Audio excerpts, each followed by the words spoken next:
नमस्कार. Last moment प्लॅनच्या आजच्या ब्लॉगमध्ये आपण जात आहोत पालीजवळ असलेल्या सुधागड या किल्ल्यावर. तसा या किल्ल्याचा इतिहास खूप प्राचीन आहे.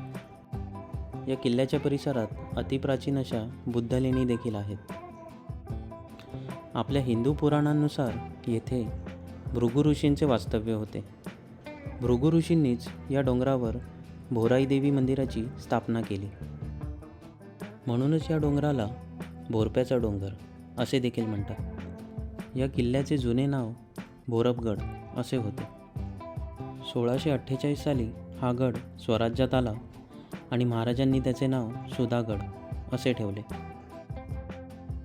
जर आपण इतिहासात थोडे मागे गेलो तर आपल्याला समजते की अंदाजे 1485 नंतर मलिक अहमद याने लोहगड, तुंगगड, तोरणा असा पट्टा काबीज केला.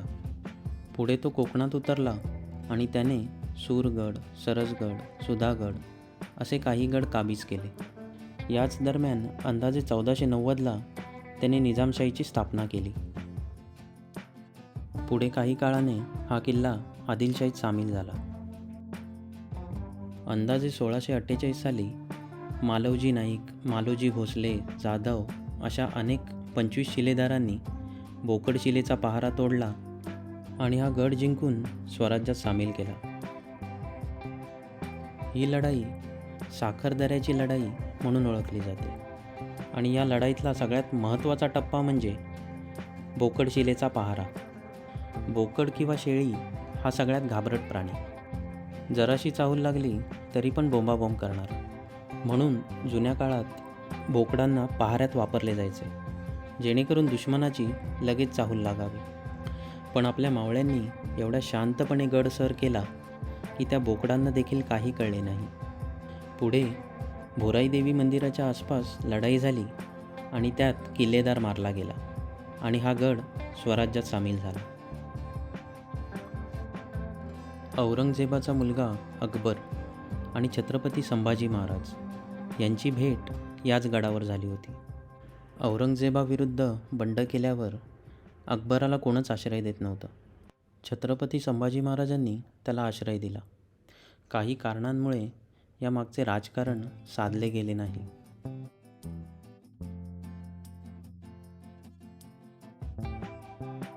आपल्या सगळ्यांनाच माहिती आहे की छत्रपती संभाजी महाराज स्वराज्य कारभारात एकदम पारंगत होते आणि त्यांच्या परखड व्यक्तिमत्वामुळे स्वराज्याच्या मंत्रिमंडळातील काही व्यक्ती त्यांच्यावर नाराज होत्या. अनाजी दत्तो आणि त्यांच्या साथीदारांनी कटकारस्थानं करून संभाजी महाराजांना अटक करण्याचा प्रयत्न केला. तरी देखील संभाजी महाराजांनी उदारपणे त्यांना माफ केले आणि त्यांची पदे त्यांना परत केली. पुढे पुन्हा एकदा अनाजी पंतांनी अकबराला हाताशी धरून कटकारस्थानं करायचा प्रयत्न केला. पण यावेळी अकबरानेच पत्र लिहून संभाजी महाराजांना सर्व काही कळवले.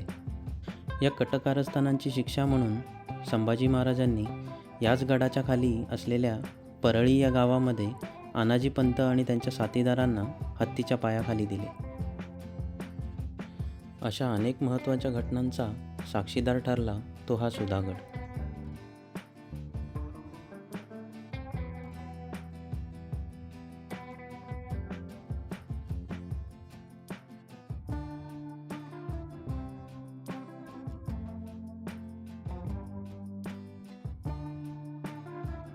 हे आहे भोराई देवीचे मंदिर.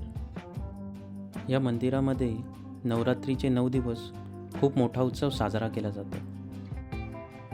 याच मंदिरामध्ये आम्ही रात्रभर राहिलो होतो.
सकाळी दर्शन घेऊन आम्ही निघालो परतीच्या प्रवासाला.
गडावरची तटबंदी आणि चोर दरवाजा पाहून झाल्यावर आम्ही आलो महादेव मंदिरात दर्शनासाठी.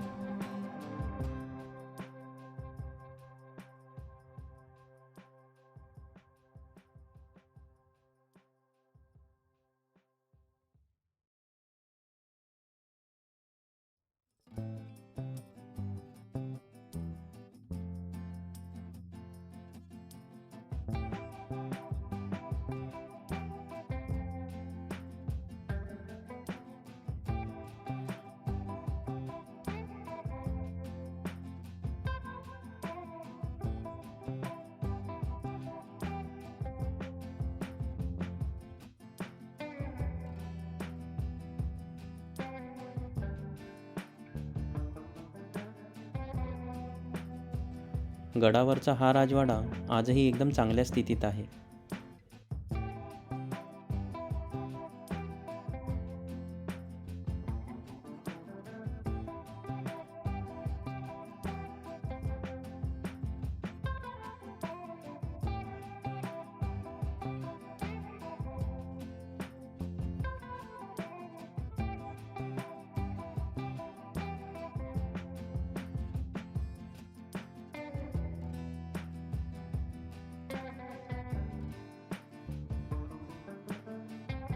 या राजवाड्यामध्ये जुन्या काळातील काही वस्तू आजही आपल्याला बघायला मिळतील.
तुम्हाला जर हा व्हिडिओ आवडला तर लाईक आणि शेअर नक्की करा आणि असेच व्हिडिओ पाहण्यासाठी चॅनलला सबस्क्राईब करा.